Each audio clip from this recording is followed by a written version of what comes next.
And then the next challenge that starts to come up is mitigation of risk.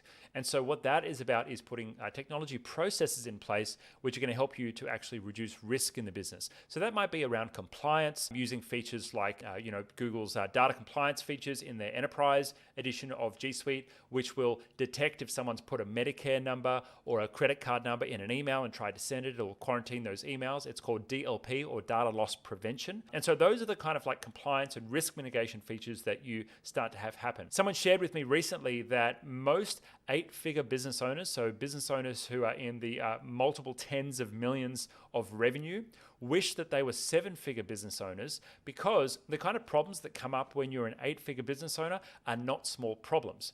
If you have an oh shit moment and something goes wrong, and we've all had those moments in our businesses, they tend to be like $100,000 oh shit moments rather than $5,000 or $10,000 oh shit moments. And so it's very interesting that that kind of sub $10 million revenue mark is actually a really nice sweet spot for a lot of businesses. But as we're going into scale mode and we're looking at effectively a proven business model that is now ready to be scaled up, we start to have the challenges of a mid-market business. So what do we do about it? Well, we're going to get into our 3 things that you need to do, and you need to make sure that you do well. So the first one is making sure that IT and technology is a process within the business. And that doesn't mean just creating policies. It actually means approaching technology as a process within the business. So what are some of the ways that we can do that? Well, number one, it comes down to choosing technology. If you're an earlier stage business and you're the founder of the business and you're involved in the technology making decisions, you probably are someone who may suffer from bright shiny object syndrome. And so what that means is that you're jumping from tool to tool, and Ryan Dice mentioned this on a webinar, let me go and jump on that, or the latest hack for SEO, I'm going to go and learn and jump on that tool, or someone at a seminar showed me a new way of doing something, and we end up signing up for different tools all over the place, right? Now, that can not only come with subscription fatigue, where we end up signed up to 10 extra things that we didn't really want to be, but the real root problem with that is that we're not actually making clear and conscious decisions on tools that we need. What we need to do when we're choosing a tool is actually start with the business case, and then from the business case develop a scope of what do we actually need this tool to do. And so this kind of thinking is how you will make sure that when you're choosing technology tools for the business, you don't just jump at something and then get a ways down the road with that tool and find that you're either not getting a great result, or it's not as cost effective as you wanted, or maybe as you started to add extra users, you didn't realize how expensive it was going to get, or even you didn't realize that there was something else out there in the marketplace that was actually better for you. And so the simplest way to do technology tool selection, it's actually not quite rocket science. Number one, I already mentioned it, you start with a scope, right? So you write down, and this can just be in one A4 page document, what do we need this tool to do? What is the business problem we're trying to solve here? And what are the inputs? And then what are the important outputs? Like, what do we actually need this to achieve? What are the success metrics to make sure that this is going to work? That's number one, right?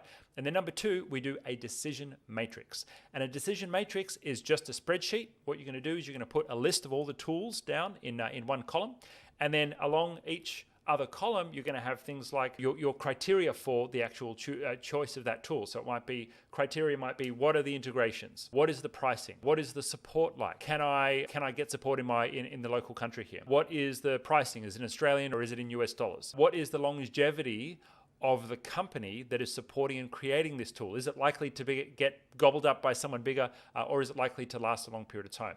So these are the things that, for me being a technologist, I kind of naturally think about these things with tool selection. If I'm choosing between Asana or Monday.com or Trello or Podio, I'm thinking about all of these things naturally when I'm choosing a tool. But when we see a new tool on a webinar and we get excited about it and bright shiny object syndrome kicks in, we don't always think about those things. So before choosing to actually roll something out, they're the kind of things that we want to do. So number one, scoping document. Number two, decision-making matrix. Hopefully that's useful. If this stuff is useful, go ahead and drop a comment and say, yep, Pete, this is awesome, or no, Pete, this is boring. So the second thing that we want to do before we go and roll out a tool is to do something called user profiling. So if you've ever worked in a large organization and had anything to do with the IT team, before they go and roll out a tool, they'll do a user profiling session. And what that means is they think about the different categories of users within a business. And so a frontline worker or frontline consultant would be a category of user. A leader or executive would be a category of user. A field worker would be a category of user. And each one of these user profiles will need different technology, different tools, perhaps even different levels of support for them to actually get their work done. And so as we develop these user profiles, that is going to help direct and dictate what kind of technology and what kind of support we're going to need for those staff. Now, why is that important? Well, if you go to your employees and you just roll out an iPhone because you think it's a good idea for everyone to have an iPhone, well, you may be overspending, that's number one, but also you may not be giving them the best tool for their job. It may be that an iPad would be better for certain staff members. It may be that a laptop or a Chromebook might be better for certain staff members. We have different areas in our business that our teams actually need different kinds of technology. For some staff, it makes sense to actually have a Chrome-based device and to have a Chromebook. But then for our support team who are sometimes troubleshooting a Mac or a PC and they need to use tools for those machines, well then they are unlikely to be able to be productive if we were to just say, right, blanket rule, everyone in the business gets Chromebooks. So developing those different user roles will get you thinking, what is the most productive tool for this person? What is the easiest way and the most frictionless way that they can get their job done? And what that means is that you're removing the friction from them being able to actually get their work done. You would all know that sometimes you have one of those days where technology is just not your friend. And what I mean by that is you wake up in the morning, you grab your coffee, you sit down at your desk and you get ready to get some work done. And what happens is you spend the whole day either dealing with the printer or on the phone to tech support, or your internet's down and so you can't get your work done, or your computer's trying to install updates. If you've ever had a day like that, say, yes, Pete, I have been to IT hell. If you've been there, what that means is that sometimes technology gets in the way of you just getting your work done.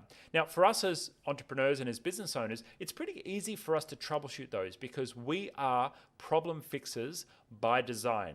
We love a challenge and we love jumping in and actually solving problems and fixing things, right? Even though, yeah, sure, it may not be productive, it's still good use of our skills to solve problems. But not all of your staff will actually thrive in solving problems all day, which is why when they hit a roadblock, they're just going to slow down, get frustrated, and they're not going to have a very productive day at all. And so your job as a leader, and this is what these scale companies do really, really well, is they remove all of the friction of technology and they just allow staff to get their work done. Now, that's why I'm such a big fan of Chromebooks and Chromeboxes. I'm running on a Chromebox right here as my primary machine, and I use a Chromebook laptop as my primary machine.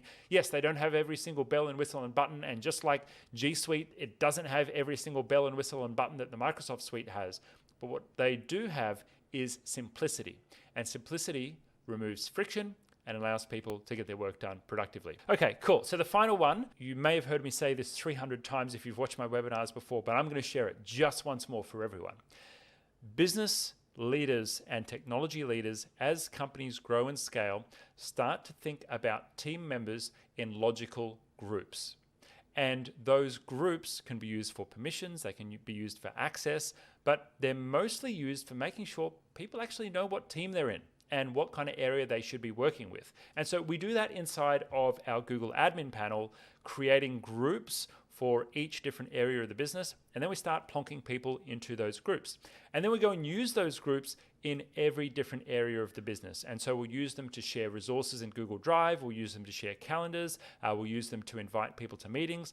And Google does all kinds of cool things to let certain groups access certain resources. And so if I'm in my Google Drive here and I want to open up and see who can access certain resources, you can see that different groups automatically have different areas and different levels of access. Now, why is this important? Well, because when you're onboarding a staff member, you don't want them to spend days having to ask for the right access to this folder or to that folder. When you are growing in a larger scale organization, you don't want to accidentally leave your files open to the wrong people. You don't want to share payroll data with the wrong staff members, because what are they going to do? They're going to talk about it, or they're going to get bummed about someone who's getting paid more than them, right? And so what this does is it just keeps the security nice and tight and allows you to continue to grow and scale without any challenges. I love that one. Okay, so we've taken care of IT as a process.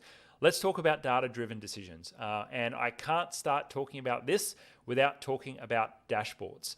And so dashboards are the number one way of actually making sure that your data in the business is exposed not only to you, but also to your team members as well. And so dashboards are going to take data from whatever system you've got it in, whether it's your marketing data from YouTube or Google Ads or from your Facebook pages, whether it's information from your financial system like Xero.com.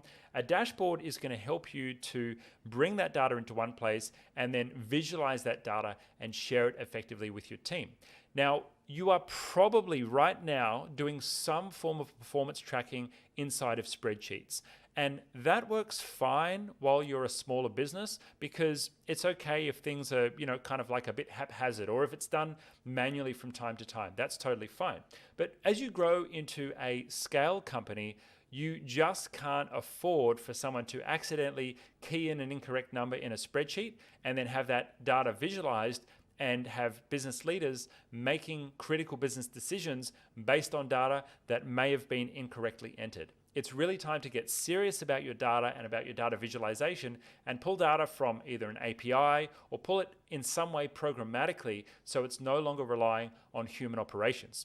The other issue that businesses run into as they kind of breach that gap and go into scale mode, they've got more than 20 employees, is that you just don't have the people who have time to go and update all of these things manually anymore. Labor efficiency becomes really important. And so what you want to make sure is that if you are automating as many tools as possible, you're reducing the need that as the business grows to just continue kind of throwing people at the problem, which is not great at all.